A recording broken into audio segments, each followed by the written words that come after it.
මම සෝෆා එකේ ඉඳගෙන ඩොරිටෝස් කන ගමන් මයින්ක්‍රාෆ්ට් සෙල්ලම් කරමින් හිටියා. ඒ වෙලාවේ එන්ඩර් ඩ්‍රැගන් එක ෆයිට් කරන අතරේ මගේ පපුව එකපාරටම වේගෙන් ගැහෙන්න පටන් ගත්තා. මම හිතුවේ බොස් ෆයිට් එක නිසා ඇතිවෙච්ච නර්වස්නස් එකක් වෙන්න ඇති කියලා. ඒ නිසා මගේ පපුවට දෙපාරක් ගහලා ආයෙත් මවුස් එක ක්ලික් කරන්න පටන් ගත්තා. මගේ වම් අත වෙවුලන්න පටන් ගත්තා. ඒත් මම අත හොලවලා ඒක නවත්තගෙන දිගටම ගේම් එක ප්ලේ කළා. පපුවේ ගැස්ම තවත් වේගවත් වෙලා වේදනාව මගේ වම් අත දිගේ යන්න පටන් ගත්තා. එතකොට මට තේරුණා මේක නර්වස්නස් එකක් නෙවෙයි කියලා. ඒත් මම එන්ඩර් ඩ්‍රැගන් ෆයිට් එකේ කවදාවත් මේ තරම් දුරකට ඇවිත් තිබුණේ නැහැ. ඒ නිසා මොන දේ වුණත් මම නැගිටින්න හිතුවේ නැහැ. මගේ ඇස් දෙපැත්තෙන්ම පෙනීම අඳුරු වෙන්න පටන් ගත්තා. ඒ නිසා මම ස්ක්‍රීන් එකට තවත් ලං වෙලා ඇරෝස් ෂූට් කරගෙන ගියා. එතකොට මොලි කුස්සියේ ඉඳන් ස්පැචුලා එකකුත් අරගෙන ආවා. මාව දැකපු ගමන් එයා බය වෙලා පස්සට ගියා.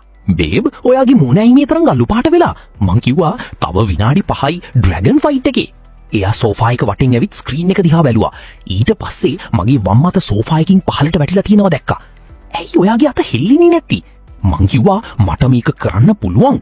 එයා ෆෝන් එක අරගත්තා. ඒ එකම මගේ Apple Watch එක කොෆි ටේබල් එක උඩ heart attack alert එකක් කියලා ශබ්ද කරන්න පටන් ගත්තා. එයා 911ට කතා කරමින් අඬලා කිව්වා එයාට heart attack එකක් ඉක්මනට කෙනෙක් ඉවන්න. ඒ වෙලාවේ එන්ඩර් ඩ්‍රැගන්ගේ හෙල්ත් එක half heart එකකටම අඩු වෙලා තිබුණා. එයා කෝල් එක අවසන් කරන්නත් කලින් එළිය සයිලන්ස් ඇහෙන්න පටන් ගත්තා. මගේ වම් පැත්ත සම්පූර්ණයෙන්ම දැනෙන්නේ නැති වෙලා තිබුණා. මවුස් එක මගේ දකුණු අතින් විතරයි අල්ලගෙන හිටියේ. මගේ ඇස් දෙකම ස්ක්‍රීන් එක දිහාම යොමු වෙලා තිබුණා. මට පිනුනේ ස්ක්‍රීන් එක විතරයි වගේ. මම මවුස් එක ක්ලික් කළා. එන්ඩර් ඩ්‍රැගන් කෑ ගහලා පුපුරලා තම්පාට ආලෝකයක් බවට පත් වුණා. unlocked free the end. මම සෝෆා එකෙන් කාපට් එක උඩට වැටුණා. ඩොරිටෝස් කැලි මගේ පපුව පුරාම තිබුණා. මම අමාරුවෙන් කිව්වා බේබ්. මොලි මගේ ළඟ දන ගහගෙන පැරමෙඩික්ස්ලා ඉක්මනට එන්න කියලා කෑ ගහමින් හිටියා. මම එයාගේ අත අල්ලන්න උත්සාහ කරලා කිව්වා මම දිනුවා. මගේ ජීවිතේ සම්පූර්ණයි. ඊට පස්සේ මම ඈරුනේ කම්මුලට වැදුණු පාරකින්.